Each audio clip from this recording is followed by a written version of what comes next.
Bom, tá gravando aqui, tá gravando ali, vamos lá, né? Bom, boa tarde a todos, meu nome é Raidson, a gente está aqui no grupo de Filosofia Antiga, que faz parte do Genefil, né, o Grupo Nacional de Estudantes de Filosofia.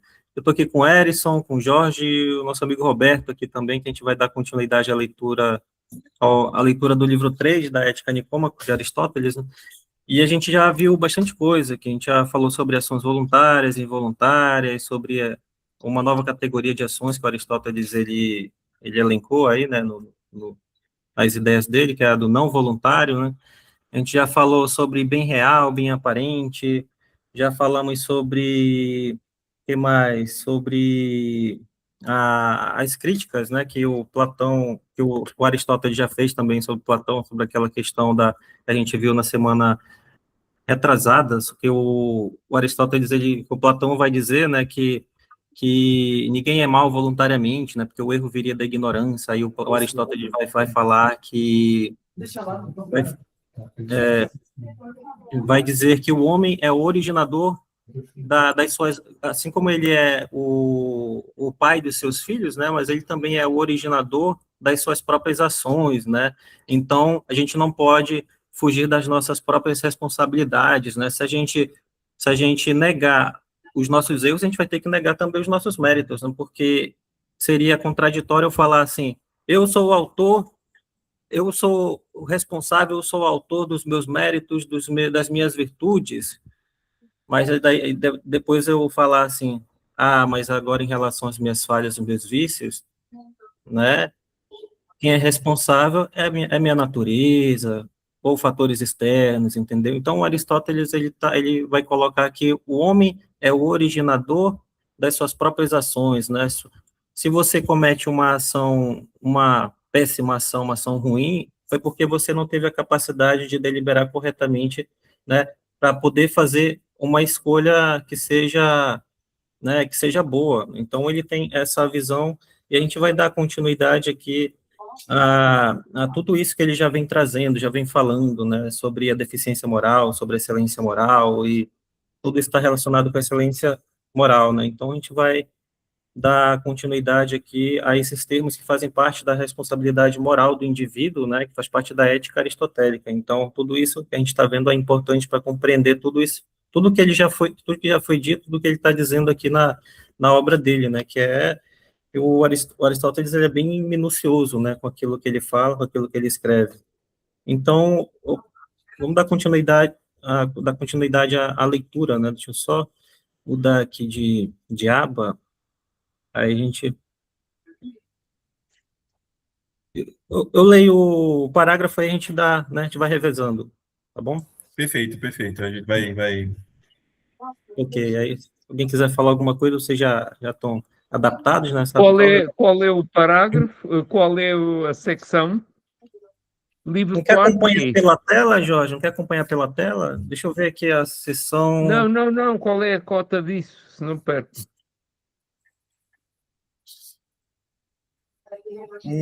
Peraí. Vai depender da tradução, né? Não, a cota é universal. Tá, deixa eu Cota bora é ver aqui universal. qual é a cota. Tem. Vamos já ver, fica aqui.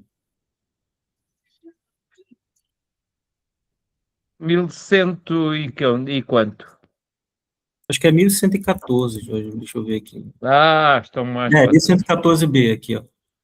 Bora. 1114b, acho que é o segundo parágrafo, né, que a Ok. gente pode ler aqui. Ok. Pronto. Vamos lá.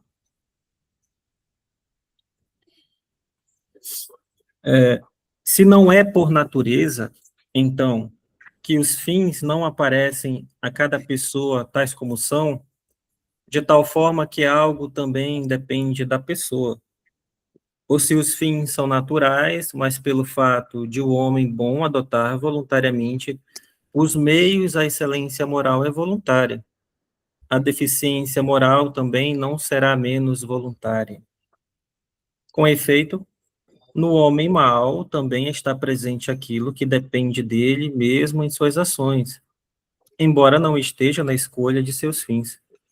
Se, como foi dito, a excelência moral é voluntária, e de fato nós mesmos somos, de certo modo, ao menos em parte, a causa de nossas disposições morais. E é por termos um certo caráter que determinamos que os fins devem ser de certa espécie. A deficiência moral também deve ser voluntária, pois as mesmas considerações se lhe aplicam. Eita, Aristóteles aqui tá.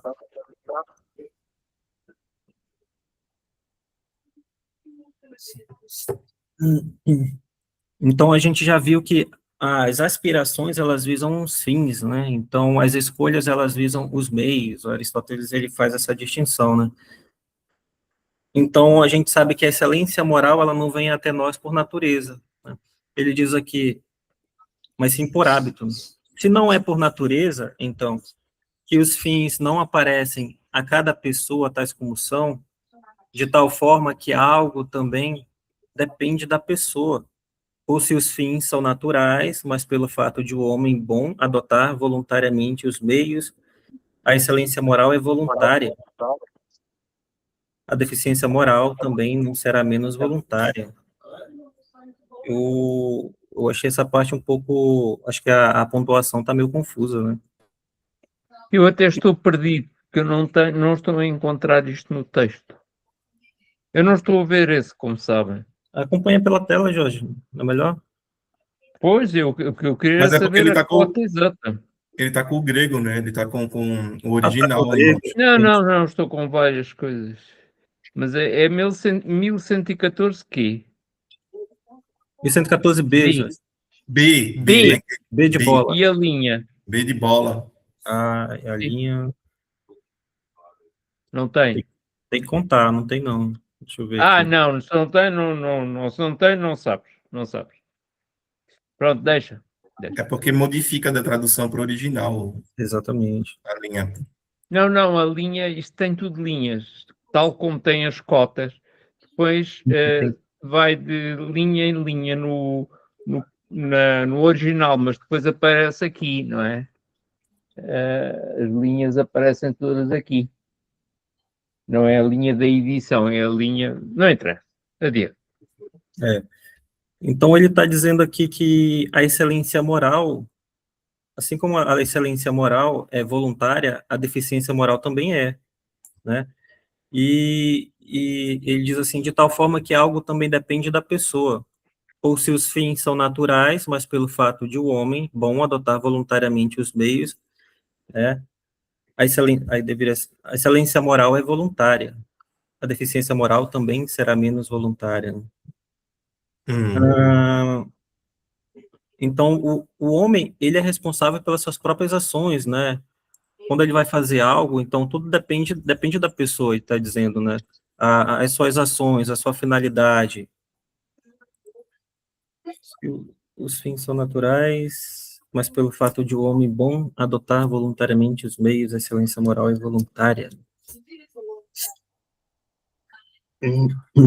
Isso está me lembrando aquela distinção que ele fez sobre o bem real e o bem aparente também, né? Acho que tem alguma relação ali que ele vai dizer assim, né? Que ele vai dizer, tem pessoas que acreditam, né, que aspiramos ao bem real e tem outras que aspiramos ao bem aparente, né? Que ele vai falar.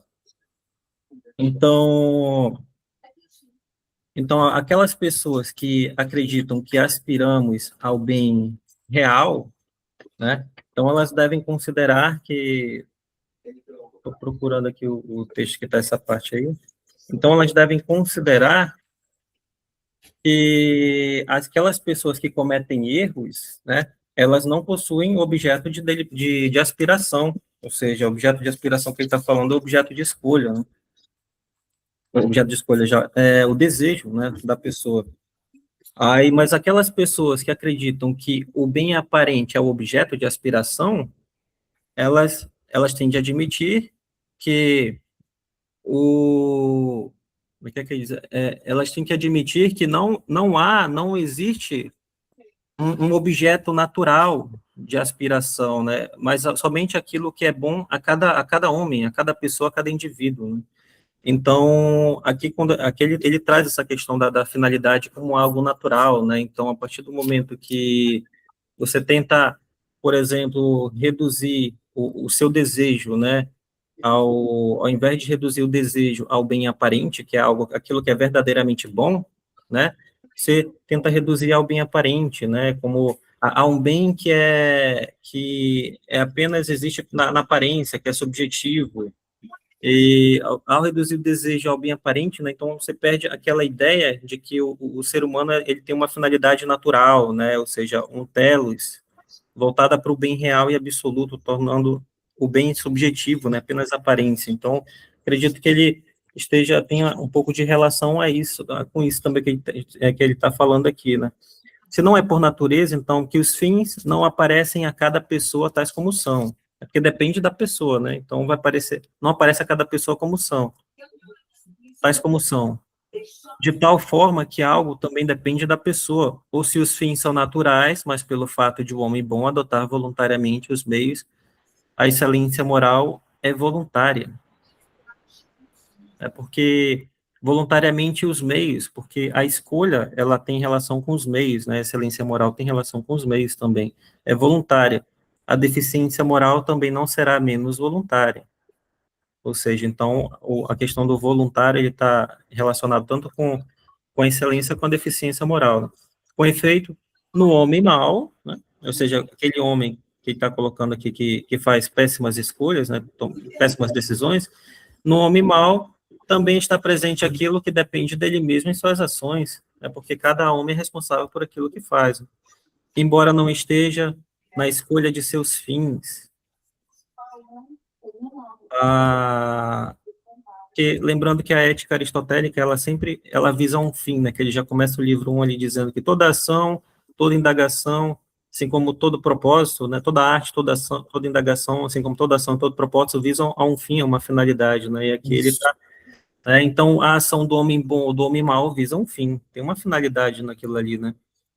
Então, embora não esteja na escolha de seus fins, como foi dito, a excelência moral é voluntária, e de fato nós mesmos somos, de certo modo, ao menos em parte, a causa de nossas disposições morais.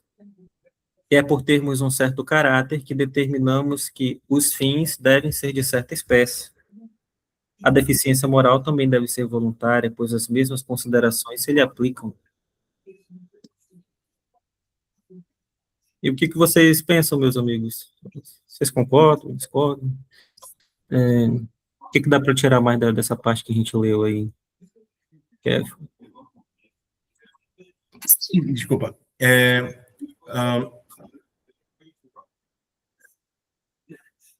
Assim, é bem interessante porque ele coloca essa questão de a excelência moral ser voluntária, no sentido que a gente escolhe,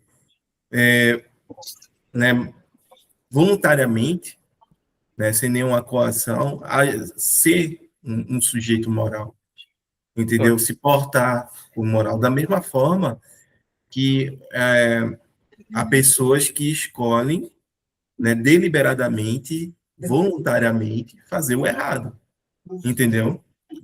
Tendo ampla consciência de que é errado, ampla consciência de que, enfim, né, não, é algo que é deficiente do ponto de vista moral, né? E quando ele coloca isso, parece mais uma vez ele está reafirmando algo que ele já disse, só que de outra forma, entendeu? Verdade. Então, a excelência moral... Agora, isso é bem interessante, porque a excelência moral, se ela é voluntária, né, ela vai vir, obviamente, da prática, do exercício, da pessoa habituar-se, né, a exercitá-la, e mais do que isso, aparenta que qualquer um pode, voluntariamente, né, escolher os meios, adotar os meios necessários para exercer essa excelência moral. Né, aparece abrir margem para isso. Obviamente que eu acho que vai ter algum movimento para dizer que não, nem todo mundo pode fazer isso, né, escolher os meios necessários, né, os meios voluntariamente necessários para poder exercitar essa excelência moral, entendeu? Mas talvez é porque a gente não pode também separar esse parágrafo do resto do texto. Então vamos ver como é que essa linha de raciocínio se desenvolve nos parágrafos posteriores, né? Há aqui uma distinção que muitas vezes não se faz. Lembro-me disto suceder várias vezes. Aristóteles estabelece-me aqui uma distinção entre a ação e a disposição. As ações, nós conseguimos controlá-las do princípio ao fim. Mas isso que tu estás a dizer, Erison, a disposição para agir eticamente, isso nós não conseguimos. Portanto, é fácil dizer-se que controlamos as ações. Isto é, até conseguimos, entenda-se, brincar com os meios que temos e dar-lhes a volta, mas as nossas disposições já não conseguimos controlar da mesma maneira. É por isso que ele diz que a excelência moral é voluntária. A deficiência moral também não será menos voluntária. Com efeito, no homem mau também está presente aquilo que depende dele mesmo em suas ações, embora não esteja na escolha dos seus fins. Como foi dito, a excelência moral é voluntária, e de facto todos nós, de certo modo, mas em parte, a causa das nossas disposições morais, este problema entre aquilo que fazemos e a disposição que temos para, como tu disseste, a disposição para uma excelência moral não é tão segura quanto a ação. Isto é, todos nós podemos, a determinado momento, por determinadas influências que não controlamos bem, deixar de ter essa disposição para a excelência moral. É muito fácil isso suceder. Ô Jorge, essa disposição de agir em Aristóteles é o que a gente pode chamar de caráter, né? Pois é, para nós essa palavra não é o caráter, porque o caráter, enfim, não vamos entrar nisso. É a soma de hábitos, né, para os antigos. É a soma de hábitos, mas seria e essa disposição de agir, então, ela não seria... Pois, a disposição o que é, aqui, tal como ele traduz, a palavra grega é outra, mas pronto, ele traduz por disposição. A disposição é capacidade que a pessoa tem de estar disposto a. Tu tens de estar disposto a. Na realidade, Jorge, a gente viu lá no livro 2, né, que desculpa te interromper, que existem 3 manifestações da alma, né, que são as emoções, são as faculdades e as disposições, que a excelência moral é uma disposição que a gente chegou a falar. Só que as três faculdades, todas elas giram em torno das emoções, né? Por exemplo, as disposições, o próprio Aristóteles, ele define como, eu tenho várias anotações aqui, né? Ele define como disposições como estados de alma, em virtude dos quais estamos bem ou mal em relação às emoções, né? Então ele faz uma diferença, de fato, entre as emoções e as ações, né? As ações é uma coisa. As ações a gente está estudando mais diretamente no livro 3, né? Mas as emoções foi mais no livro 2. Né? Aí, por exemplo, em relação à cólera, estamos mal se a sentimos violentamente ou praticamente não a sentimos. São palavras dele, né? E bem se sentimos moderadamente e de maneira idêntica em relação às outras emoções, ou seja, então, tem mais, de fato, né, tem diferença entre emoção e ação, né, para Aristóteles, a disposição relação com as emoções. É porque a disposição que tu, Erison, e todos nós entendemos ser aquilo que nos dispõe para realmente uma excelência moral, isso não é tão constante quanto isso. E é por isso que falha muito a ação, as nossas ações, muitas vezes não são pensadas, mas são ações. E nós prosseguimos-las. E até as dominamos, do princípio ao fim. Mas as disposições que tu tens para agir, essas tu já não consegues controlar, muitas vezes. Porque há fatores absolutamente estranhos em ti próprio e de fora que tu não consegues dominar. Então, há Mas aqui aí uma a gente pode colocar essas disposições no âmbito de serem passivas de responsabilização moral, né? Em outras palavras, de serem julgadas do ponto de vista moral, Sim, porque querendo ou não, a pessoa vai estar ali agindo. Mesmo que ela não. É porque não existe esse termo por Aristóteles, é anacronismo. Mas mesmo que ela esteja agindo de forma inconsciente, É né? inconsciente, em parte. Em Exatamente. parte, não chega a ser inconsciente, mas é incontrolável.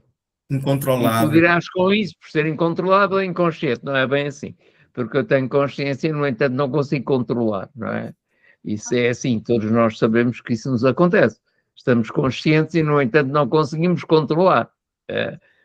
Vamos fazer aquilo que não queremos. Este problema da disposição e da ação, esta questão do voluntário, do involuntário, da excelência moral ser voluntária, é verdade, porque suponho que eu me disponho a isso. Mas será que eu depois ajo de acordo com isso? E depois há outra. Eu até posso fazer de conta que ajo, mas a disposição ser outra. Eu tinha vontade de o matar. Epá, mas eu controlei-me e não o matei. Pronto. Aqui o problema ético-moral é muito grande, não é? E tu temos nós todos um problema ético-moral gravíssimo num tribunal. Né? Num tribunal. Tu vais julgar a ação, mas quando castigas alguém, não castigas a ação. Castigas a intenção a que tu não tens acesso. Portanto, estás a castigar o quê? O ter tido ser intencional ou não, o ter tido disposição e ter levado a cabo aquilo que a disposição. São situações muito difíceis de lidar. Muito difíceis. Eu estou a meter aqui, a dar aqui uma injeção de venenos, como disse, mas é porque isto, este coisinho só que está aqui, é verdade, tudo isto se compreende, mas as coisas são muito complexas nisto tudo. O Roberto levantou a mão, pode falar. Eu estou fazendo uma pequena confusão aqui de deficiência moral e indeficiência moral. No direito, se você presume-se que você conheça a lei. Então, se você matar um cara, falar, eu não sabia que se eu matasse aquele cara ali, eu iria preso. Depende. Tem aqueles calhamaços de leis espalhados no mundo inteiro. Presume-se que você conhece cada uma daquelas leis ali. Se você cometeu um ato infracionário, alguma coisa nesse sentido, independente se você souber ou não, você vai em cana, você vai se responder por aquilo ali. Agora, ele está falando aqui na deficiência e na indeficiência. A deficiência seria o conhecimento da moral e a indeficiência seria o desconhecimento da moral? Não. Ele está falando da deficiência e da excelência moral. Ele não fala da indeficiência, é só da deficiência e da excelência mesmo. O Aristóteles, ele usou essas duas expressões no livro 2 da Ética Nicômaco, né? Para querer dizer assim, que a excelência moral ela é um meio termo, né? Então, por exemplo, a coragem é o meio termo, a excelência não, ele utiliza outra expressão, digamos, a coragem é o meio termo, a deficiência, né? Ou seja, o vício, a deficiência da coragem seria o quê? Seria a covardia, né? Que ficaria embaixo. Mas digamos, a excelência... A deficiência seria covardia? Seria a covardia, né? Seria uma ação que não é vista como uma ação excelente, nobilitante, entendeu? Exato. Agora, É a ausência. a ausência da coragem. A temeridade seria aquela que ultrapassa a coragem, né? Mas para ele também é um defeito, entendeu? Porque você, quando é temerário, você está sendo imprudente, né? Você está se colocando em risco e colocando em risco as outras pessoas por ser corajoso demais. Você acaba sendo imprudente, entendeu? Então, esse é o ponto. Você não pode nem o excesso e nem a falta, né? Você tem que encontrar um meio termo que seria a excelência ali para Aristóteles, né? A falta é a covardia, o excesso é a temeridade. O excesso, essa palavra que eu queria. Uhum. E são ambos deficiência. Ambos. Exatamente. A deficiência existe sempre. É isso mesmo.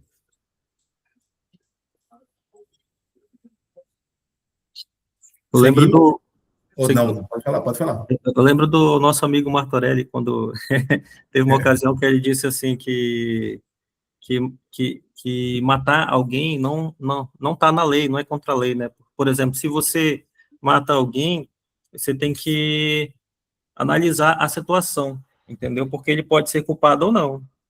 Ele matou alguém, né, por legítima defesa, entendeu? A pessoa foi para cima dele com uma faca, o cara, para defender sua vida, pegou uma cadeira e tacou ele na cabeça do indivíduo lá, e, entendeu? Aí lá a pessoa caiu no chão e não acordou mais. Mas foi foi legítima defesa, né? Então, o próprio Aristóteles, ele coloca ele analisa esse tipo de ação, né? Ação voluntária, ação involuntária, né? Ação voluntária quando você age, né, de maneira com a consciência lúcida ali. Uma ação involuntária já é quando você não conhece você não conhece as particularidades da situação, né? Então ele coloca pelo menos dois tipos de situação ali, né, de uma ação involuntária, por ignorância, quando você comete um erro, né, mas você se arrepende, né, que ele vai, ou seja, ignorância mais pesar, que ele vai chamar de um ato involuntário, né, mas tem aquela ação que você cometeu por ignorância, mas você teve a indiferença, ou seja, você não se arrependeu daquilo que você fez, ele chama de não voluntário, né, que até o nosso amigo Martorelli disse que mesmo uma ação por ignorância, que seja involuntária, mas não houve arrependimento, então a juíza, ela pode aumentar a tua sentença justamente porque ela viu que você não estava arrependido. Se você não está arrependido, então você não pode voltar para a sociedade, entendeu? Para ser. Então ela, ou vai aumentar a pena do camarada lá que realizou a ação, né, por não ter se arrependido e não se arrependeu, ou, entendeu? É mais ou menos assim que funciona, né, que a gente aprendeu com o Martorelli. A gente dá continuidade à leitura, né? Agora, deixa eu ver. Vamos ver aqui. Alguém quer ler esse segundo parágrafo? Pode ser, pode deixar comigo. Vamos lá. Já examinamos, resumidamente, as várias formas de excelência moral em geral, indicando que elas são meios e são disposições, que tendem, por sua própria natureza, à realização dos atos pelos quais elas são produzidas, que elas estão ao nosso alcance e são voluntárias, e que atuam de acordo com as injunções da reta razão. Mas as ações e disposições não são voluntárias de maneira idêntica, pois somos senhores de nossas ações do princípio ao fim, se conhecemos os fatos particulares. Mas, embora tenhamos o controle da fase inicial de nossas disposições, a evolução de cada estágio das mesmas não é perceptível, tal como acontece nas doenças.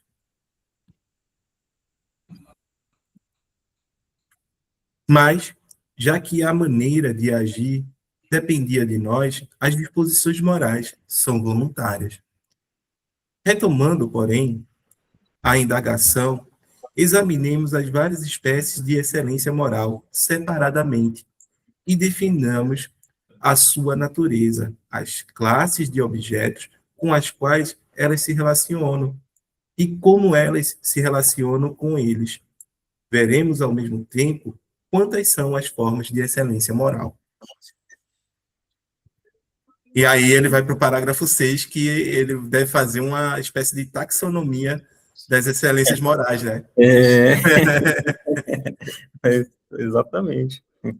Na realidade, ele já fez, né? Ele já fez isso no livro 2, só que aqui ele vai se repetindo e vai acrescentando algumas coisas. É uma espiral, ele repete, mas vai aprofundando, né? Exatamente. É uma espiral. Vai apresentando várias camadas, parece uma cebola, o Aristóteles, né? O Platão é diferente, o Platão também é brilhante, mas, assim, ele, né, o Aristóteles parece que ele sai tirando camada por camada e vai falando um bocado de coisa, tudo tem relação com o mesmo assunto, e eu acho impressionante também. Mas vamos lá, né? Ele está dizendo aqui, já examinamos resumidamente as várias formas de excelência moral em geral, indicando que elas são meios e são disposições, né? Ok. Que tendem por sua própria natureza à realização dos atos pelos quais elas são produzidas.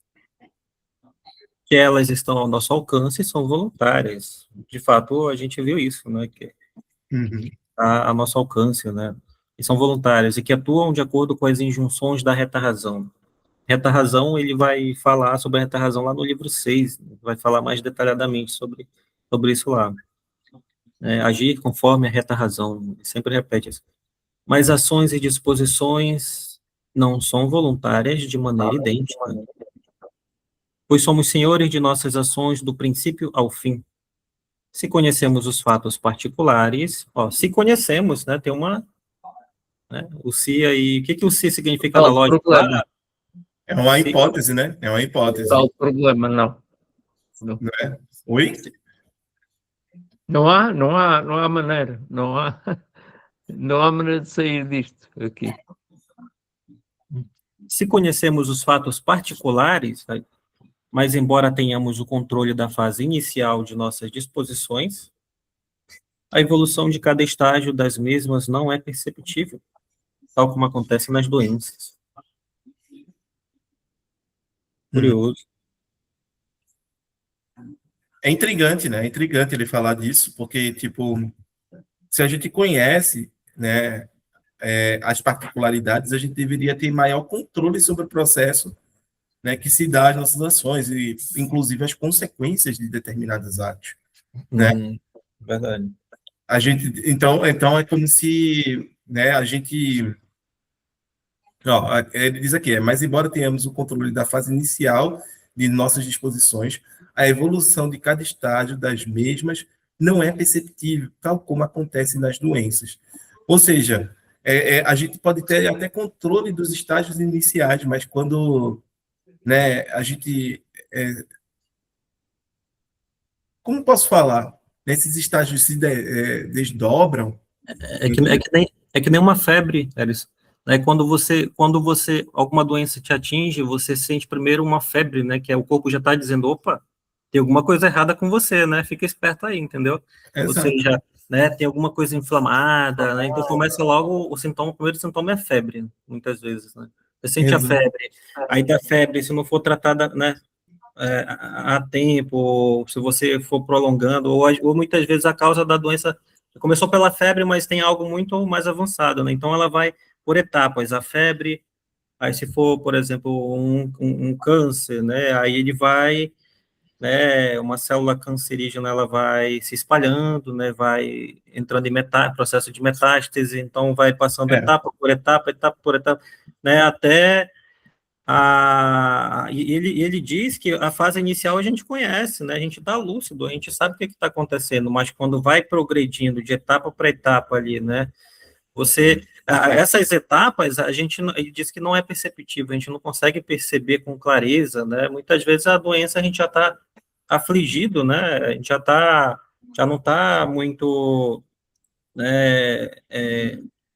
São, né, das coisas que acontecem com a gente só se importa mais com a dor. Estou sentindo dor, né, poxa, minha dor é tão grande muitas vezes que eu não consigo nem perceber aquilo que acontece ao meu redor, né, os estímulos que eu recebo, seja, estava até falando com o Jorge de manhã, seja um estímulo luminoso, biológico, físico, ou qualquer outra coisa, né, Então, a dor da doença, ela nubla a nossa consciência, né? Então, a gente, muitas vezes, é como ele diz aí mesmo, né? É que nem uma doença, a gente consegue perceber o início, mas depois é tão torturante, né, a situação ali que a pessoa está passando, que ela deixa de perceber muitas coisas que acontecem ao redor dela. Sim. Então, né? Então, acredito que o que ele está dizendo aqui, né, das nossas ações, pois somos senhores de nossas ações, ou seja, nós controlamos né, as nossas ações, as nossas atitudes, as nossas condutas, do princípio ao fim, se conhecemos os fatos particulares. Ele diz, se eu conheço o que está acontecendo, né, em determinada situação, eu consigo controlar, sim, né? Mas embora tenhamos o controle da fase inicial de nossas disposições, a evolução de cada estágio das mesmas não é perceptível. É difícil controlar tudo o que acontece, né, na vida da pessoa. Às vezes você sabe, você consegue prever certas coisas, né, do que vai acontecer do início ao fim, né, quando você conhece uma determinada pessoa, né, isso quando, falando de uma situação que envolve duas pessoas, um casamento, por exemplo, você sabe, já conhece que a pessoa é desequilibrada, então, certamente você já espera muitas coisas dela, né, a pessoa talvez possa sair gritando no meio da rua, se descontrolar, ou vir para cima de você querendo te agredir, né, então você já espera muitas coisas ali, você já conhece, né, e que não pode acontecer. Mas só que tem tanta coisa ali envolvida, né, que você acaba, as etapas que vão passando na vida da pessoa, esses estágios, como ele diz, né, é tanta tensão ali que você deixa escapar muitas coisas, né, você não consegue perceber, você só fica esperando, você sabe como iniciou, só fica esperando o fim, né, que termine logo aquela situação terrível ali que a pessoa está vivenciando. Então, acho que é mais ou menos isso.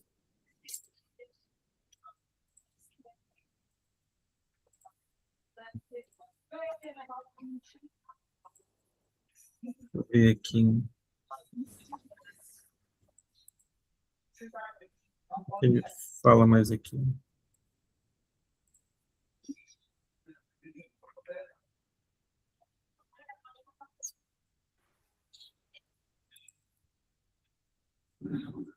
Agora a gente vai examinar as várias espécies de excelência moral, né, e a sua natureza, as classes de objetos com os quais elas se relacionam e como elas se relacionam com eles. Veremos ao mesmo tempo quantas são as formas de excelência moral.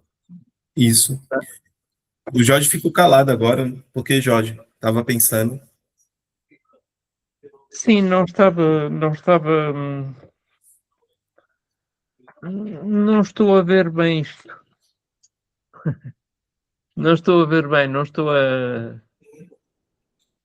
estou com a cabeça suficientemente lúcida isso nunca estou, mas não estou a pensar de uma forma... Normal, Jorge, assim mesmo. Relaxa. Vamos lá, vamos dar continuidade aqui, a gente vai desenvolvendo.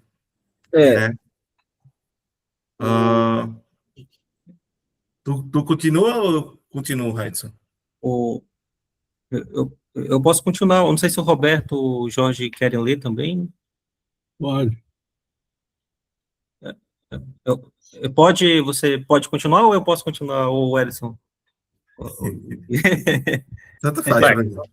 Falemos primeiro da coragem. Já fizemos ver que ela é um meio termo entre o medo e a temeridade. As coisas que tememos são obviamente mais temíveis e, falando de um modo geral, trata-se de males. Por esta razão, o medo é definido como uma expectativa do mal. É verdade que tememos todos os males. Por exemplo, a desonra, a pobreza, a doença, a falta de amigos, a morte. Mas não se imagina que a coragem se manifesta em relação a todos eles.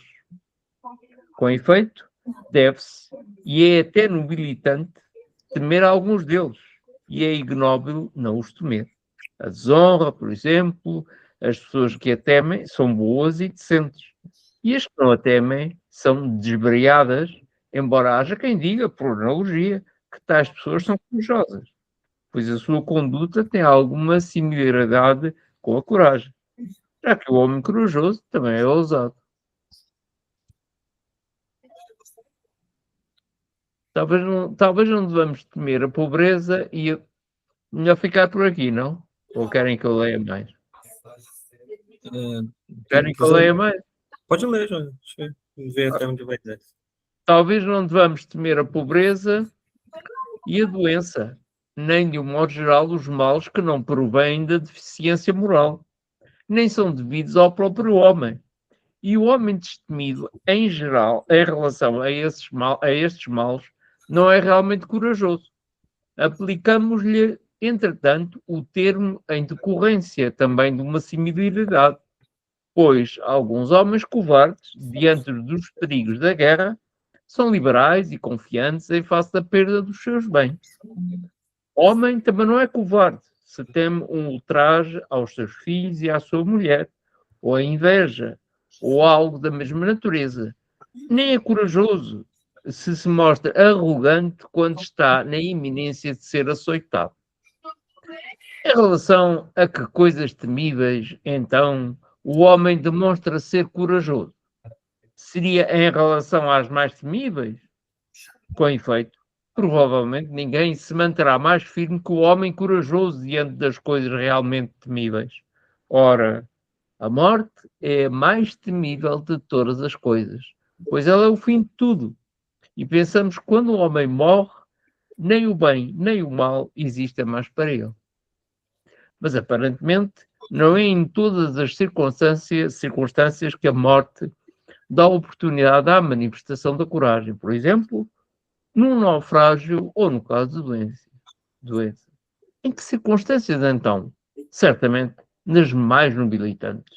Tal morte é a que ocorre em combate, pois ela sobrevém diante dos maiores e mais nobilitantes perigos e é devidamente honrada nas cidades e pelos monarcas.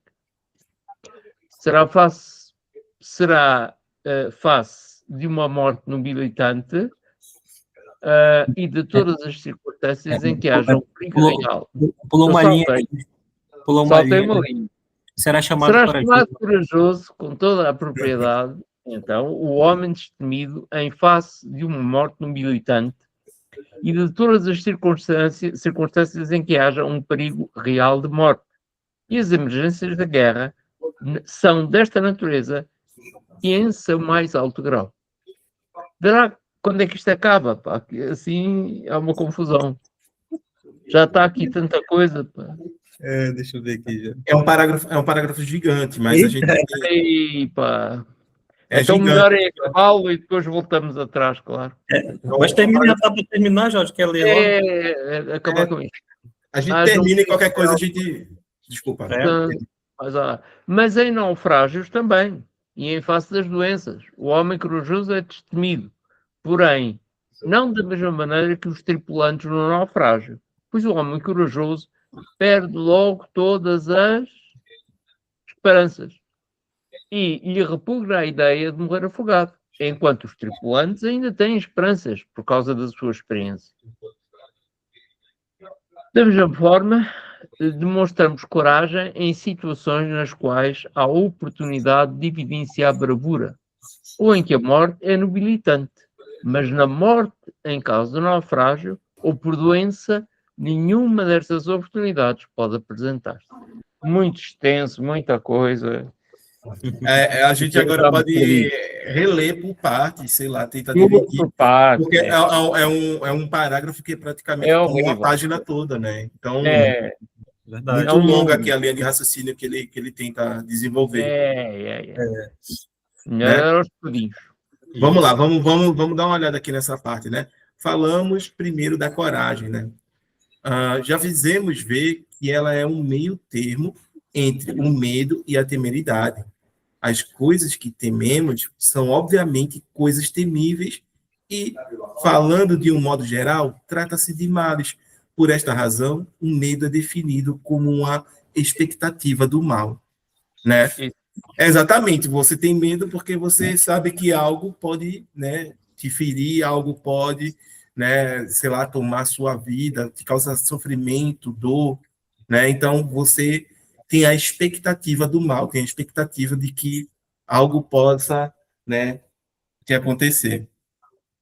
Ah, é verdade que tememos todos os males, por exemplo, a desonra, a pobreza, a doença, a falta de amigos, a morte. Mas não se imagina que a coragem se manifeste em relação a todos eles. Com efeito, deve-se e é até nobilitante temer alguns deles, e é ignóbil não os temer. A desonra, por exemplo, as pessoas que a temem são boas e decentes, e as que não a temem são desbriadas, embora haja quem diga por analogia que tais pessoas são corajosas, pois sua conduta tem alguma similaridade com a coragem, já que o homem corajoso também é ousado, né? Então aqui pode falar, Adson, pode falar que você é. Não, ele tá falando que a coragem, ela se manifesta, né, como ele diz aqui, mas não se imagina que a coragem se manifesta em relação a todos eles, né, que ele deu o exemplo da desonra. É verdade que tememos todos os males, né, tememos a desonra, a pobreza, a doença, a falta de amigos, a morte, mas só que a coragem, ela não se manifesta em relação a todos, né, tem aqueles também que ela não se manifesta, né. Aí ele dá continuidade ali. Deve-se, é até nobilitante, né? Nobilitante é algo, uma atitude nobre, né? Exato. Edificante também você poderia colocar aqui. Exatamente. Edificante, né? É até nobilitante, então quer dizer que né, a coragem, né, que ele tá, é até nobilitante temer alguns deles, e é ignóbil não os temer, por exemplo, a desonra é nobilitante, né? É ignóbil não os temer, ou seja, é nobilitante você temer a desonra, né? Você deve se preocupar com isso, né? As pessoas que a temem são boas e decentes, e as que não a temem são desbriadas. Embora haja quem diga, por analogia, que tais pessoas são corajosas, pois sua conduta tem alguma similaridade, né? Tem relação, é da mesma natureza com a coragem, já que o homem corajoso também é ousado. Então, tem coisas que a coragem, ela se manifesta e tem outras não, né? Tem outras que é bom que a coragem se manifeste, porque, como ele diz, é até nobilitante. Né?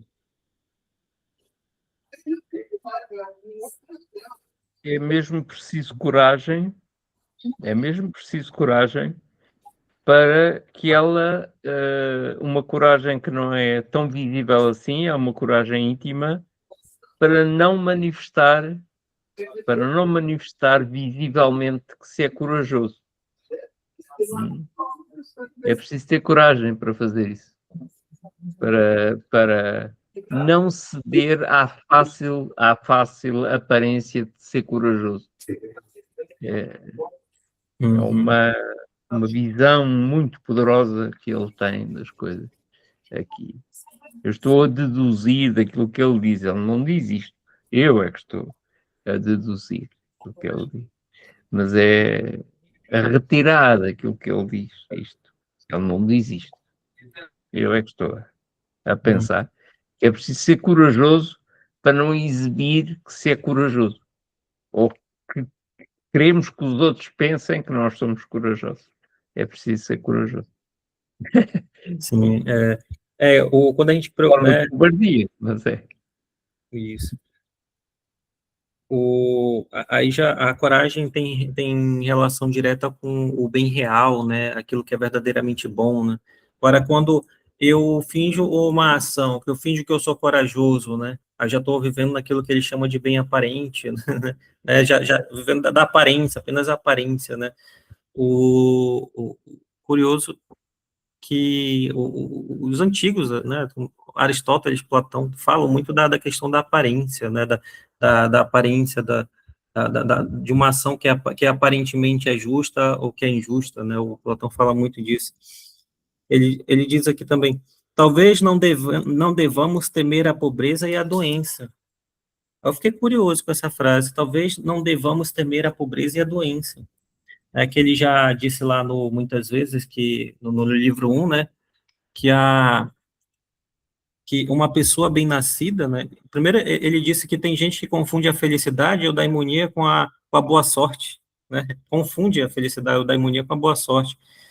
E ele chega a falar da pobreza também lá, né, que talvez não devamos temer a pobreza e a doença, né? Então, se a gente puxar o raciocínio lá do livro 1, que ele diz que uma pessoa que é bem-nascida precisa de sorte também, né? Tem muita gente que tem sorte, então, né, bem-nascida, será que é justamente, quando ele diz sorte, geralmente os gregos, eles, como posso dizer, eles fazem a relação da sorte com a questão dos deuses, né, da ação dos deuses, né, tá em boa relação com a divindade, ou com uma força superior, né, que é capaz de ajudar o indivíduo, o cidadão na polis, né, na cidade. Então, aí ele diz, talvez não devamos temer a pobreza e a doença, né, porque primeiro isso provém da sorte, não depende de nós muitas vezes, né, nem de um modo geral, os males não depende de nós, mas depende talvez da divindade, né? Então a gente tem que ter uma boa relação com ele. Nem de um modo geral os males que não provêm da deficiência moral, nem são devidos ao próprio homem. Né? Nem de um modo geral os males que não provêm da deficiência moral, nem são devidos ao próprio homem. E o homem destemido em relação a estes males não é realmente corajoso. Entendi. É porque, no fundo, ele vai estar sendo um temerário, né? Ele vai estar sendo um homem que não... Que, sei lá, ele não teme perder a virtude, por assim dizer, né? Ele não teme perder aquilo que ele tem de excelente, o que, né, o torna excelente. Eu acho que todo mundo teme isso, em certa medida, né? Todo mundo deveria temer, né? Sim. A perca das suas próprias excelências, por assim dizer. Imagina sei lá, um atleta de alto rendimento, né? É claro que ele vai temer perder as suas, né, suas capacidades técnicas, suas capacidades físicas, né, que permite ele, por assim dizer, exercitar a sua excelência, entendeu? Então, em certa medida, todo mundo tem medo disso, né? E obviamente que isso daí é algo que o torna corajoso, né? É aquela coisa, né? Coragem não é a ausência do medo. Não. Entendeu? Porque a gente pensa que muitas vezes o cara corajoso é aquele cara que não sente medo. Esse daí é o temerário, é o cara que não né, tá fazendo, não sabe bem o que está fazendo. Entendeu? O corajoso é aquele que tem medo e ainda assim, né, diante né, das coisas que o aflige, né, da expectativa da dor, da angústia, etc., do sofrimento, ele acaba agindo com excelência, né, acaba agindo corretamente. Apesar do medo, ele age a si mesmo, né? Exatamente. Ele não deixa, ele não se omite, né? Por assim dizer, para utilizar um termo que a gente vinha discutindo, ele não se omite diante daquilo que ele tem que fazer, né? Ele faz, mesmo com medo. Então, esse é o corajoso. Né?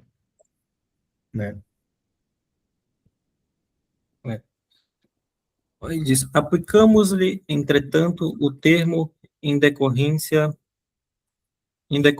também de uma similaridade, ele está aplicando o termo coragem em diversas situações. Né? Aplicamos, entretanto, o termo em decorrência também de uma similaridade, da mesma natureza, pois alguns homens covardes, diante dos perigos da guerra, são liberais e confiantes em face da perda de seus bens. Então, pois alguns homens covardes, diante dos perigos da guerra. Porque se ele está numa situação de perigo, ele já sabe que não pode controlar, então se ele vai perder ou não os bens dele, eu acho que é o que menos importa, né? Porque ele quer salvar a sua própria vida, né? Curioso, né? Agora é que eu também não estava a ver o que é isso mesmo. Pois alguns homens covardes, diante dos perigos da guerra, são liberais, né? Tudo é permitido para esse camarada aí, né? O importante é salvar ainda sua própria faz, vida. Se vai perder ou não, já é outra coisa, né? e ainda faz boa figura, né? Ainda faz boa figura Boa figura, e né? passa por ser corajoso. Nossa.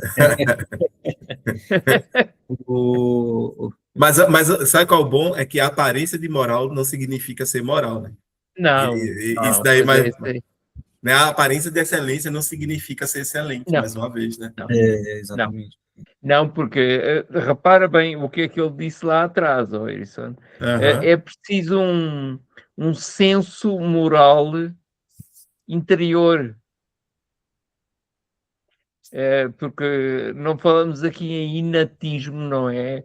Mas existe qualquer coisa que pertence ao homem e que não é adquirido, do ponto de vista dele. O senso moral é interior, não é? É inerente ao ser humano.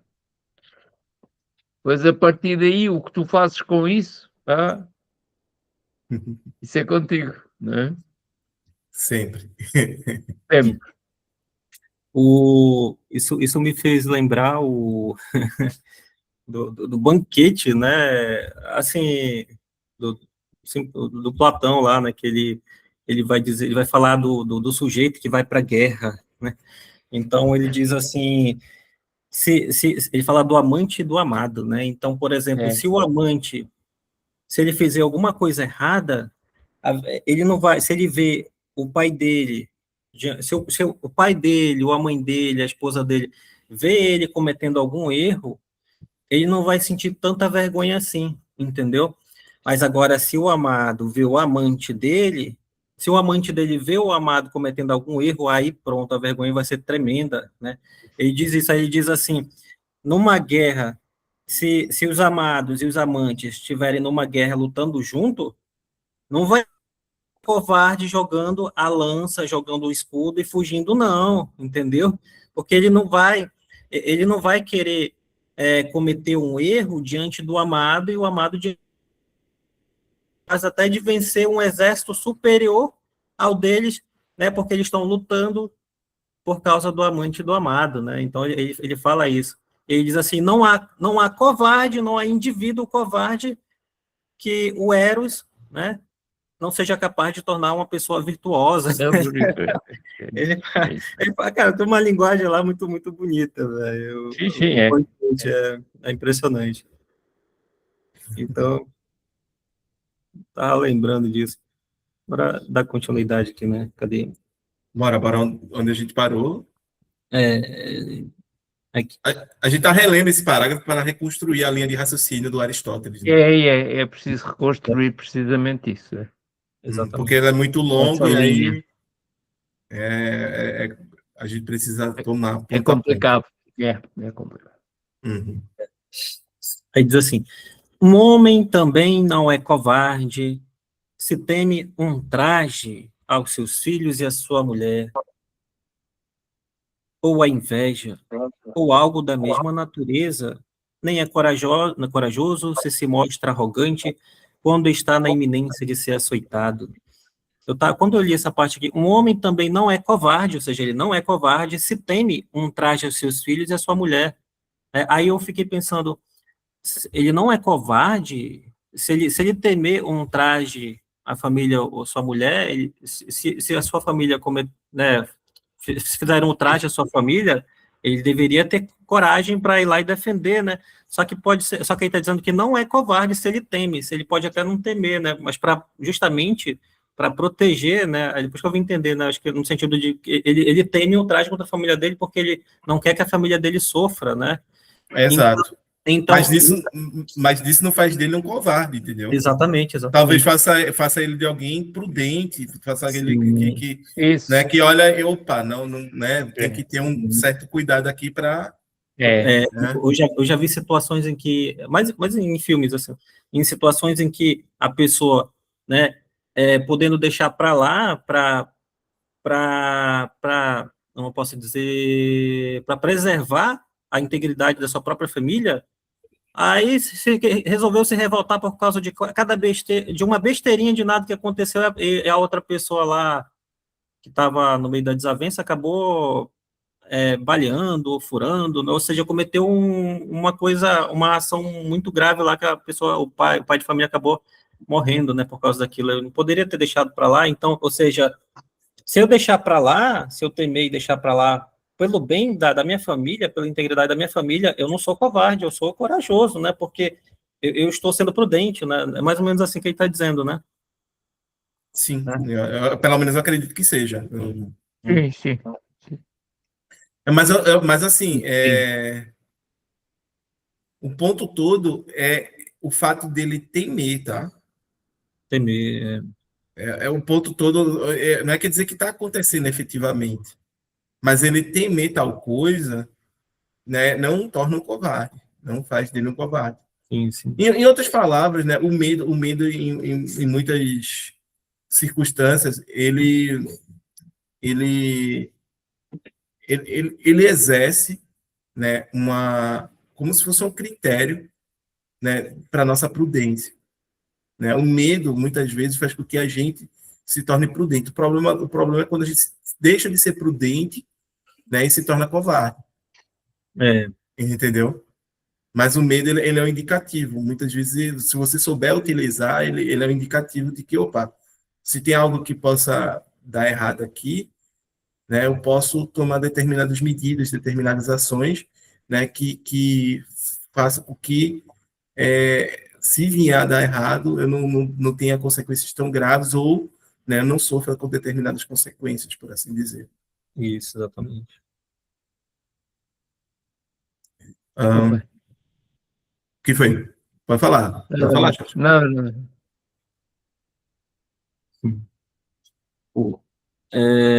Nem é corajoso se mostra arrogante quando está na iminência de ser açoitado, né?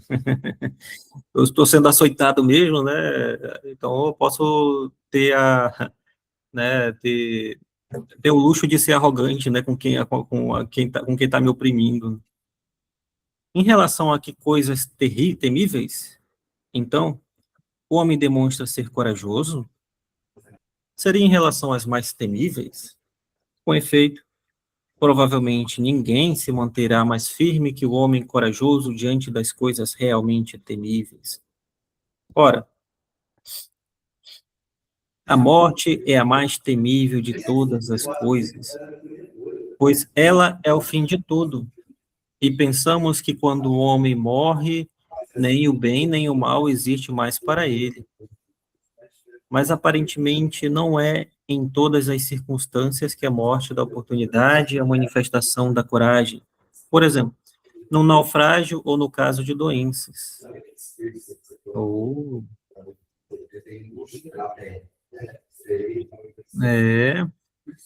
A morte é a mais temível de todas as coisas, né? Porque ela é o fim de tudo.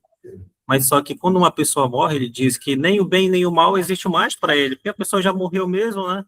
A gente já vê aqui que ele não... Ele tem, parece que, o mesmo pensamento de Platão em relação a isso, né? A pessoa não sabe o que acontece depois da morte, né? Ela morreu mesmo, então é o fim para ele. Mas aparentemente... Pode falar. Não, tu é que estavas a falar, eu é que te interrompi, homem. Mas aparentemente não é em todas as circunstâncias que a morte dá oportunidade à manifestação da coragem. Por exemplo, no naufrágio ou no caso de doenças, porque se você está naufragando, está no navio, o navio está afundando ali, se eu for corajoso ou não tem importância nenhuma, né? Porque não depende de mim, né? Não depende da minha ação. O navio está naufragando, né? Tá indo para o fundo ali. Então, se eu for corajoso ou não, então, né? Então, esse tipo de situação, ou no caso de doença, por exemplo, eu estou muito doente, então eu vou ser corajoso e tal. Você não vai adiantar de nada, você precisa de tratamento médico, né? E o máximo que você pode fazer é aguentar firme, né? Mas agora, em relação à coragem, mesmo que ele coloca aqui no significado de coragem que ele utiliza, aí são duas situações que ele coloca em que não existe oportunidade para manifestação da coragem, a pessoa ela fica apenas passível, né? Apenas espera acontecer, que não pode fazer nada mesmo. Em que circunstâncias, então? Certamente nas mais nobilitantes, né? As mais nobres. Tal morte é que ocorre em combate. Opa, né? Já está puxando para o lado da guerra aqui, né, do combate, né? Tal morte é que ocorre em combate, pois ela sobrevém diante dos maiores e mais nobilitantes perigos, e é devidamente honrada nas cidades e pelos monarcas, né? Então, desde Homero, né, que fala ali das guerras, né, na Ilíada, na Odisseia ali, das batalhas, né, mas na Ilíada, né, fala ali de Ulisses, né, fala de Aquiles, os grandes heróis gregos aí que, né, tiveram as suas vidas ceifadas, né, mas não temeram a morte, né, porque eles sabiam que os seus nomes seriam, né, se eles tiverem êxito naquilo que eles queriam, os seus nomes seriam lembrados por toda a eternidade, né, então, basicamente, os gregos, eles tinham isso em mente, né, de ser lembrado. Tal morte é que ocorre em combate, pois ela sobrevém diante dos maiores e mais nobilitantes perigos, e é devidamente honrada nas cidades pelos monarcas, né? Então, é algo que é honrado nas cidades e pelos governantes. Essa coragem, né? Eu posso até morrer, eu não tenho medo de morrer, eu vou lutar, né? Então, tudo isso é visto com bons olhos ali pela. Será chamado corajoso com toda a propriedade. Eita, já é propriedade, né? Então, o homem destemido em face de uma morte nobilitante de todas as circunstâncias em que haja um perigo real de morte, e as emergências da guerra são desta natureza em seu mais alto grau. Então, ele dá valor mesmo para a morte em combate, em batalha, na guerra, né? Para esse tipo de coragem que a pessoa tem para enfrentar, né, o adversário, né, numa luta, no combate. Alguém quer falar alguma coisa? Só avisar, pessoal. Não, tá de boa. Por hora vamos acompanhando aí.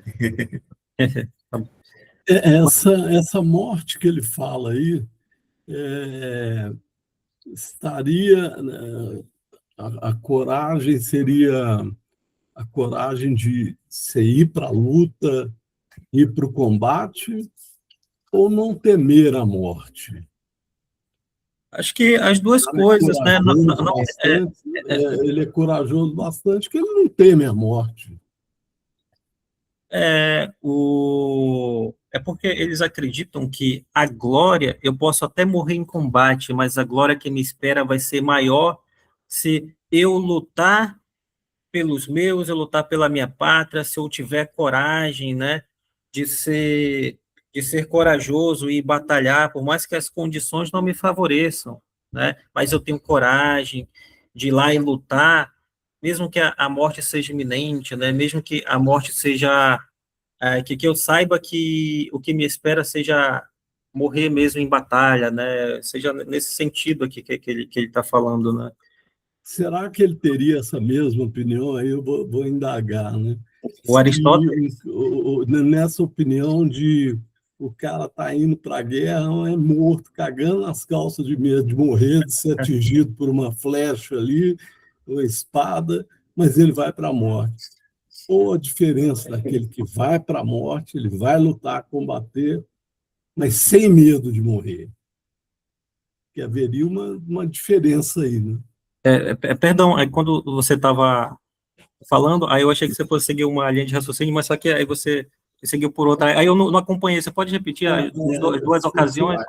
Será que ele consideraria o mesmo tipo de coragem, a coragem do soldado que vai para a guerra, mas ele está cagando de medo de morrer, está armado até os dentes, ele vai morrendo de medo de morrer, ou ele consideraria a morte efetivamente no sentido de coragem, ou ele efetivamente acharia que a coragem é aquele que vai para o combate, mas ele não tem medo de morrer. Eu acredito que a coragem seja essa daí mesmo, que a pessoa vai para o combate, e não tem medo de morrer, né?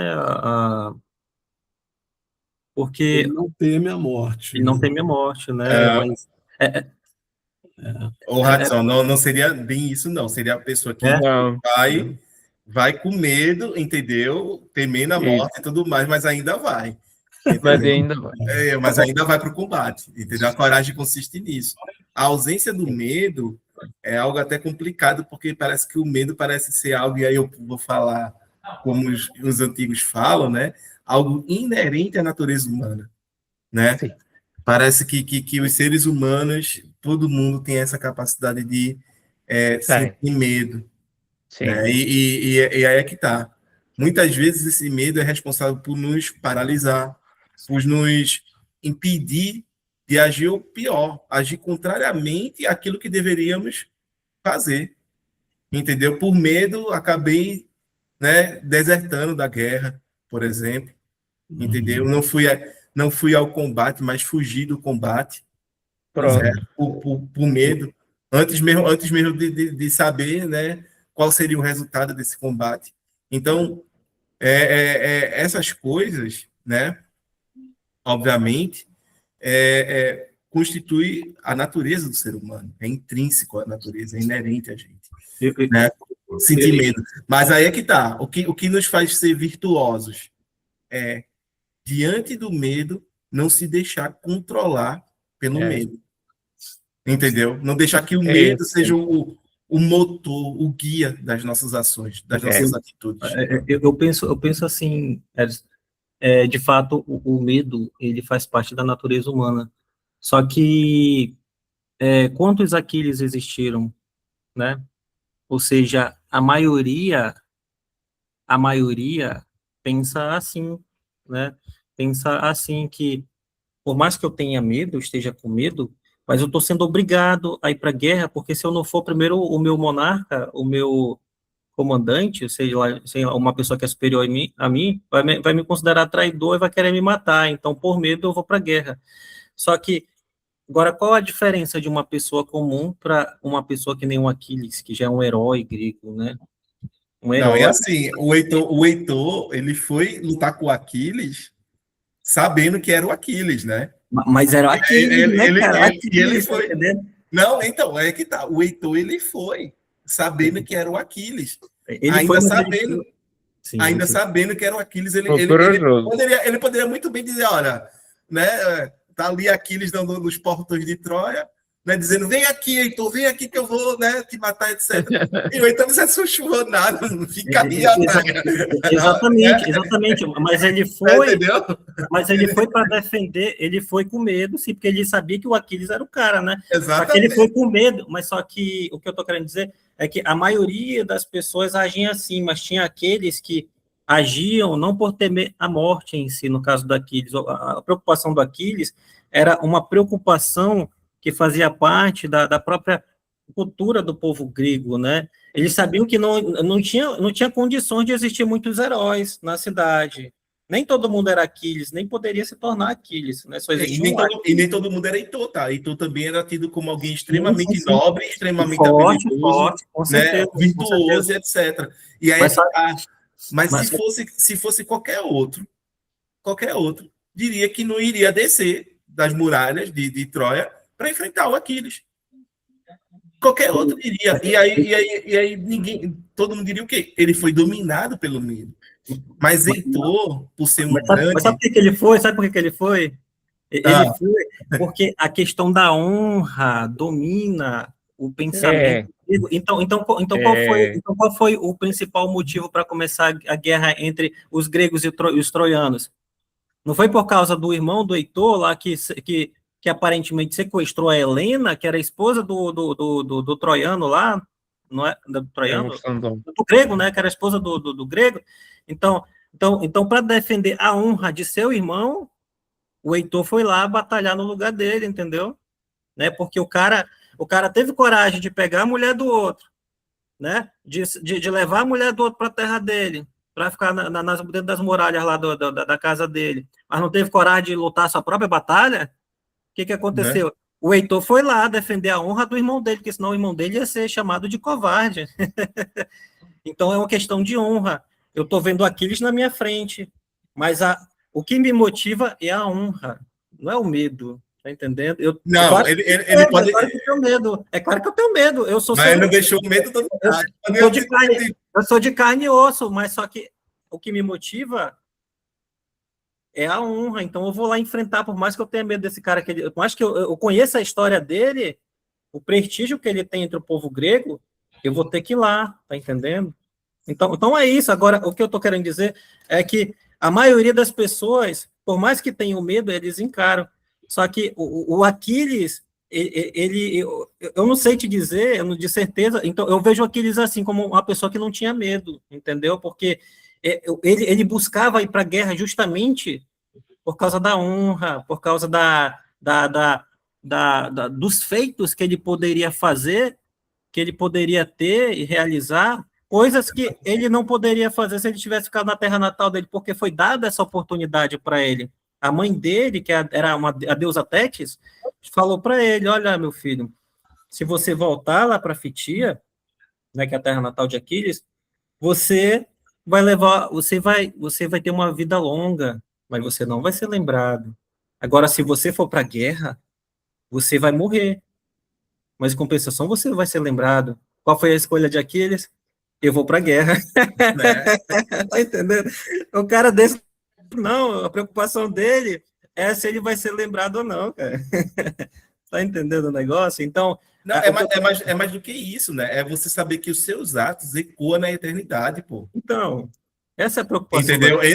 Esse era o ponto. O Aquiles, ele para além de ser um ser humano, né, tido como excelente, né, em vários aspectos ali, ele sabia que as ações dele seriam tomadas como exemplo para todos, né, anos, séculos depois. Vê quanto tempo, né, já se passou e a gente está aqui ainda falando. Então, a mesma coisa, né, os outros heróis, eles pensavam da mesma forma, né?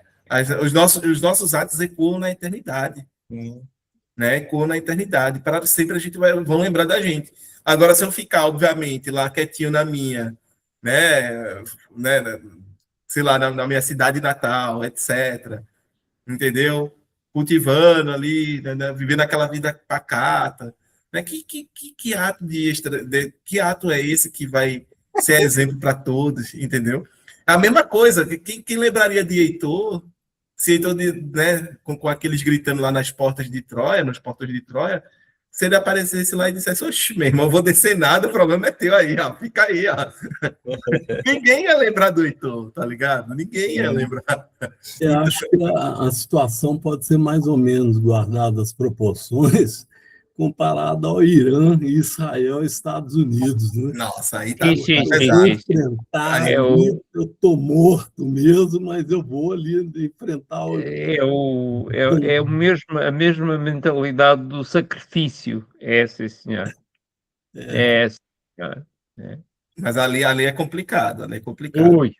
Tá morto, o Irã tá morto e tá indo para cima, tá esperando perder totalmente o ataque, o Trump jogar lá, destruir mesmo. Uma coisa que eu percebi, assim, né, por exemplo, a religião que predomina, que eu acredito que seja mais abundante ali, né, no Irã, seja o islamismo, né, se não me falha a memória. Então, o islamismo, ele utiliza o quê? Como a Torá, né, se eu não me engano, acho que o Velho Testamento ali, né, para diferenciar ali do cristianismo, se eu não me engano é isso, eu não entendo muito não, mas... Torá os 5 livros do Antigo Testamento ali, se eu não me engano é isso, não é? Sim, Torá é Testamento, sim, é o Eclesiastes todo. Então, em nenhum momento, né, dessas passagens, o que eu estou querendo dizer é que, né, a Torá deles lá, pelo menos até onde eu sei, ela não diz que você tem que ser homem-bomba, que você tem que matar, pelo menos eu acredito que não, né? Ainda nunca li, quer dizer, já li só o que a gente conhece, né? Mas assim, o que eu estou querendo dizer é, a partir do momento em que o meu monarca, o chefe de Estado lá, ele quer manipular a mente do cidadão, então ele vai dizer, vai forçar, né, vai agir por coação ali, o cidadão, né, a fazer aquilo que ele quer e vai manipular, ó, se você for lá e se explodir lá, você vai, né, ser um homem-bomba, um kamikaze, sei lá o quê, você vai direto Pro para ver reino. Deus, né, você vai ver Deus, você vai ser beneficiado, você É o paraíso. vai É para o o paraíso. paraíso, você está fazendo uma ação boa, entendeu? Então, eu acho que essas pessoas que são manipuladas, né, por um líder religioso que, como posso dizer, que manipula, né, toda uma informação que vem de um livro sagrado para eles, conta mentiras para o povo, então o próprio povo, muitas vezes, até sabe a verdade, mas é obrigado, aí vai lá e faz as besteiras. Eu nem sei te dizer, eu acho que a maioria não sente nem medo. Enfrentar os Estados Unidos, eles estão indo contra lá, né? Então eu posso morrer em nome de Alá, eu posso atacar em nome de Alá, tá entendendo? Muitos são coagidos, né? Eu estou sendo obrigado, senão a minha família vai morrer, que o cara tá lá, fez a minha mãe de refém, eu vou lá matar o, né? Mas muitos não, muitos eu estou fazendo a minha parte, isso é algo honroso, eu morrer em nome de Alá, né? Então, eu vou lá, eu vou atirar, eu vou me explodir, fazer sei lá o quê. Então, eu vejo mais ou menos assim, eu acho que muitas pessoas não têm nem medo, né? Porque estão fazendo algo que é honroso, mas outras obviamente, tem medo, né? Não sei. Eu vejo dessa forma, né? É, é, é a fé, né? A fé é um negócio que não dá para explicar, né, meu amigo? Se você. A Bíblia, a Bíblia ou a fé no indivíduo é algo, né, que porta de duas maneiras, né? Se a pessoa se deixar ser enganado, meu irmão, aí ferrou tudo, né? Agora tem aquelas que, né, que procuram de fato, tem conhecimento, tem esclarecimento das coisas, né, e sabe o distinguir, né, tem o certo do errado, ou procura ler, saber das coisas para saber, né, e não ficar acreditando assim no que os outros falam por aí, né, sobre, É, eu vejo dessa forma. É bem complicado isso aí, entendeu? Primeiro ponto é que não existe guerra santa, né, gente? Tanto para um lado quanto para o outro, não é muito, assim, é muito complicado você dizer que a guerra é santa ou que existe algum tipo como posso dizer, de mandamento, né, divino ali, etc.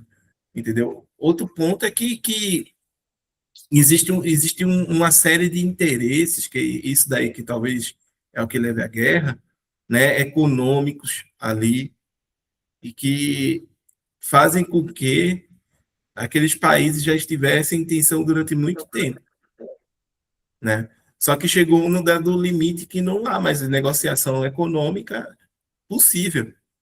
E aí os caras, eles, né, largam qualquer pretexto para poder se guerrear. Isso é punk, né? Isso é extremamente complicado, entendeu? É, o, obviamente que tem aqueles que vão fazer a guerra e que querem os espólios dela. Claro. É exatamente isso que vai acontecer, que tem acontecido, entendeu? Eles vão fazer a guerra, vão, né, destruir o Irã, ou como já destruíram outros estados, entendeu? Por conta dos espólios. É isso, entendeu? Só que isso está eliminando uma noção que se tinha, né, no que a gente chama de direito internacional, né, Foi de tudo. que as coisas poderiam ser resolvidas de outra forma que não fosse pela forma bélica, entendeu? E isso daí pode dar origem a uma nova corrida armamentista, com diversos países querendo querendo desenvolver armas nucleares, porque seria uma resposta de imediato, né, a nações como essa que tem esses interesses, entendeu? Então, isso é muito complicado, é extremamente complicado. Antes, né, a gente poderia dizer que não vai acontecer, mas agora, principalmente com, né, esse insano aí, essa figura ignóbil, né, para utilizar um termo do nosso Aristóteles, à frente dos Estados Unidos, ele vai simplesmente fazer guerra, entendeu? Para pegar o que bem entender. Ah, não vou negociar, não, vou colocar logo aqui o exército, os drones, etc. E aí talvez a única forma de se defender é ter arma nuclear mesmo e dizer, ó, se você vier, eu vou meter arma nuclear aí para cima. Né? Venha, é aquela coisa, venha que vai cair nisso nuclear. E aí a gente sabe quais são as consequências disso. Né? A gente sabe. É complicado, é complicado. É,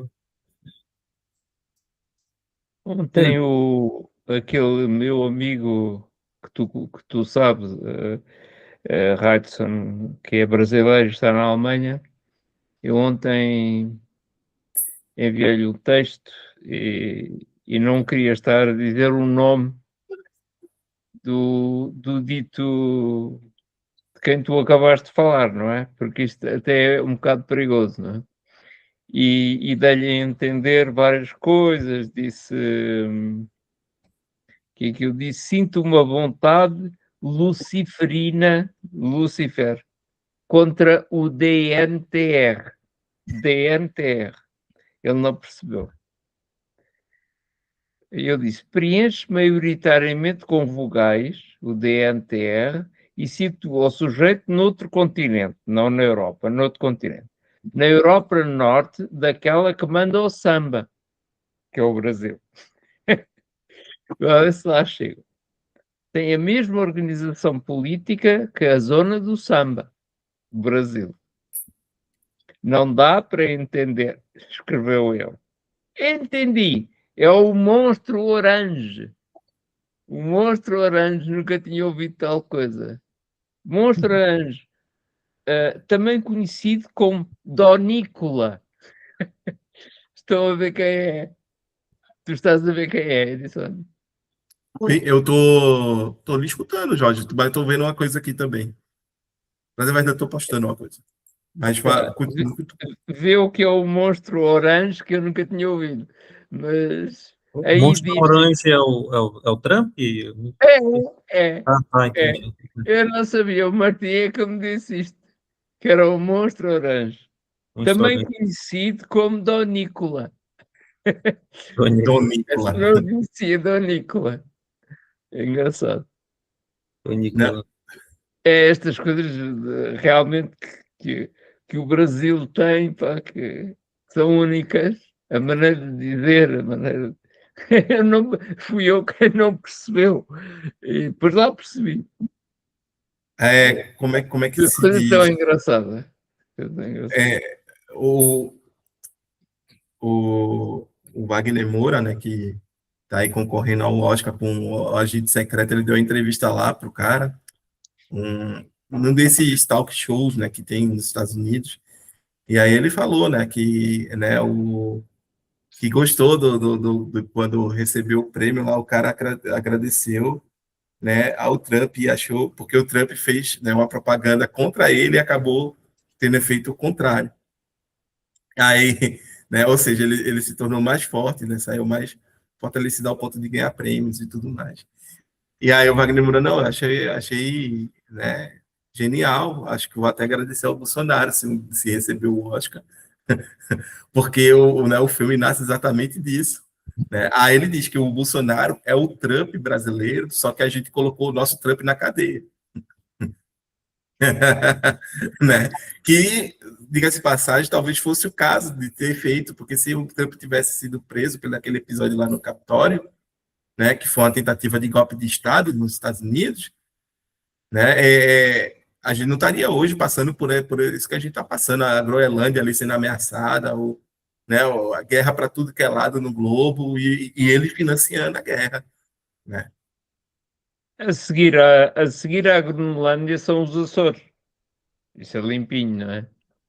São o quê, Vão Jorge? ver os Açores. A seguir à Açores. Groenlândia vão os Açores. E nós vamos entrar em guerra contra Portugal vai entrar em guerra contra o Trump para não ficar sem as ilhas dos Açores. Dos É Açores, né? tudo uma coisa, pá. Né? Acha que Portugal aguenta quanto tempo numa guerra contra os Estados Unidos, Jorge? É, Portugal é minúsculo de hoje para amanhã. De hoje para amanhã. de amanhã. De hoje para amanhã. Ah, Durante uma noite, enquanto dormimos. O Brasil, eu não vejo a gente entrando em guerra, não, com os Estados Unidos, não. Deus me livre. O nosso exército chega lá, entendeu? Eles vão pintar o meio-fio, capinar o mato. Não tem o que fazer, tá ligado? E A Erison, gente não tem condições. Erison, Oi. tu acha que o exército brasileiro ele teria coragem? Só uma hipótese, né? Porque eu já ouvi diversas opiniões, aí eu não consigo chegar à conclusão. Acho que o exército brasileiro teria coragem de enfrentar uma Venezuela, por exemplo? Não, a Venezuela enfrentaria, assim, mas o ponto todo é que a gente tradicionalmente, com a mera exceção da guerra do Paraguai, que foi um caso vergonhoso para a história do Brasil, né? A gente não tem tradição de travar Não. guerras na América do Sul. Não tem, entendeu? A Argentina teve com as Malvinas ali, com a Inglaterra e tudo mais, mas Não é. a gente não tem essa tradição. A gente Não tem, resolve não. tudo diplomaticamente. Não tem. Né? Eu digo assim, em termos bélicos, mas você acha que a Venezuela supera o Brasil? Não. Agora não. Sabe, agora não, com- mas já superou um dia, né? Porque ele era muito melhor, mais Só se desenvolvido, né? o Maduro voltar, né? Porque nas condições que eles estão ali, do jeito, mas a força bélica da Venezuela é imensamente maior que a do Brasil. O Certo? Brasil comprou agora, me parece que 30 e poucos aeronaves de caça, né, da França para ser entregue até 2030, alguma coisa assim. A gente aqui não militar do exército do Brasil só sabe pintar meio fio, não tem preparo nenhum, não. Então, mas eu acho que agora não é interesse dos Estados Unidos, mas há um tempo que ele vem a ter um pleno domínio da União Soviética, da Venezuela, e dependendo da circunstância em que for adiante o BRICS, por que não ele não resolveu uma paradazinha aqui, igual ele tem uma base militar, né, aí no norte, né? Ele criar um casozinho, eu vou tomar esse negócio aí. É o que o Erison estava falando, que é o capital, você também estava falando, é o espólio. E o espólio brasileiro é muito interessante, né? E não tem. Agora, e o Brasil, Portugal, por exemplo, tem a OTAN, que apesar dos pesares, hoje também não significa nada, porque os Estados Unidos não têm interesse de fomentar a OTAN. Quer dizer, onde já se viu os Estados Unidos querendo invadir a Groenlândia, os Estados Unidos fazer essa guerrinha com Israel, com o Irã e tal, sendo que tudo isso vai de encontro ao tratado da OTAN. Então, quer dizer, a OTAN fica calada porque como é que ela vai pegar ali a força bélica americana, sendo que os outros todos, quer dizer, a China não se maneja, a China é muito esperta, né? A China não entra em canoa furado. Mas o grande inimigo hoje dos Estados Unidos, que eu acredito, e que ele não peita, é a China. Porque o resto, ele tá querendo dominar a Europa de novo, e daí sabe-se lá o que ele vai fazer, né? Vamos ver o desenrolar das coisas. O problema todo é que, assim, a Europa já deixou bem claro que, né, mesmo não tendo capacidade bélica, né, equivalente, não vai se entregar as coisas assim bem fácil, não. Não, Já disseram que ó, se ele não, quer a Groenlândia, vai ter que. não, aí não, aí não. Não, eu julgo que isso aí dá um grande sarilho. Tanto que Dá ele um até grande parou, né? sarilho. Ele até parou Dá. de falar da Groenlândia, né? Ele meio que utilizou essa guerra para. Isso é porque agora não está na moda. Isso funciona assim. A Ucrânia também desapareceu agora. Já não se fala. É tudo assim. Ah, Enfim. Mas isto, a ideia de morrer afogado, realmente é um problema. Não é que eu gostaria de aprender. A ideia de morrer afogado. Terminar de ler esse pedacinho aqui, a gente finaliza, Avança. vamos. A gente né? fez uma digressão, agora se afastou bastante do Muito. Aristóteles. Mas isso é fatal, Edison. Porque isto não está assim tão longe de nada disto. Esta história das guerras e tudo que apareceu aqui, pronto. Vamos lá. Mas já Mas era de calcular, Edison. Eu já estava à espera disto. Mas em naufrágios também, em face das doenças, o homem corajoso é destemido, porém não da mesma maneira que os tripulantes no naufrágio. Pois o homem corajoso perde logo todas as esperanças, ele repugna a ideia de morrer afogado, enquanto os tripulantes ainda têm esperanças por causa de sua experiência.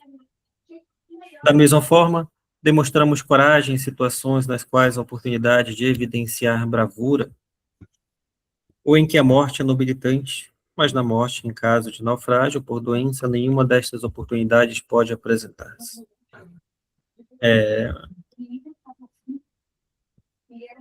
Ele tá repetindo, né, o caso de naufrágio ou doença, a coragem não se manifesta, né? Mas agora, a pessoa que está em um naufrágio, mas em naufrágios também, o homem corajoso é destemido, né? Ele é destemido, sim, né? Porém, não da mesma maneira que os tripulantes no naufrágio.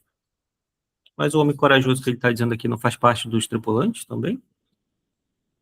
Vamos ver o que ele está querendo dizer. Mas em naufrágio também... pode falar, pode falar. Não, pá, eu estou um bocado perdido. Diz assim, mas em naufrágios também o homem corajoso é destemido, porém não da mesma maneira que os tripulantes no naufrágio. Pois o homem corajoso perde logo todas as esperanças, ele repugna a ideia de morrer afogado, enquanto os tripulantes ainda têm esperanças por causa de sua experiência. Acho que entendi o que ele está querendo dizer. Por exemplo, entrou uma pessoa corajosa no meu navio, né? Apareceu já uma situação em que o navio vai ter que naufragar, vai ter que ir profundo. A coragem né, toda aquela coragem do aquele homem corajoso já caiu por terra, né? Por causa só a ideia de morrer afogado já apavorou o homem, né? Só que agora completamente diferente dos tripulantes, né? Da pessoa que já está acostumada com o hábito do navio ali, né? Já está acostumado, já sabe o que fazer. Opa, vamos afundar? Então vamos pegar o colete. Eu digo isso na modernidade, né? Vamos pegar o colete, vamos pegar um remo para um isopor, alguma coisa para boiar, né? A pessoa já sabe, já tem um raciocínio, já sabe o que fazer. Agora, a pessoa que não tem esse hábito, não tem esse tipo de experiência, costume, o que ele vai fazer, né? Eu só vai pensar na morte e no afogamento, né? Eu vou morrer, tô lascado, né? A coragem foi pro brejo, né? Então, Tem uma história engraçada, né, que tava né, dois amigos assim andando na rua e aí chegou um cara né, diz que é um assalto. Só que quando um olha para o lado, cadê o amigo dele, né? E aí o amigo já está correndo lá na frente e diz: Fulano, corre que eu já corri. já corri, né? É um bom exemplo disso daí, né? O cara já meteu o pé. Se mandou, como diz o outro. Né? O cara, não, mas cadê? Quando ele foi parar para raciocinar, o outro já tinha agido, tá ligado? É isso aí, né? Mais vale salvar sua própria vida, né? O outro que se vê. Né? Então, complicadíssimo isso aí, mas tudo bem. Ops! Que foi, Jorge? Nada. Sou eu que tenho aqui muita coisa a entrar. Tu estás a enviar muita coisa, Erison. Ah, não, Erison, eu enviei, eu só marquei vocês aqui eu publiquei, eu estava publicando terrível. Estou cheio de coisas do Face que são tuas. Vou parar a gravação aqui, pessoal. Aham. Eu publiquei lá no Instagram. Enfim, Esta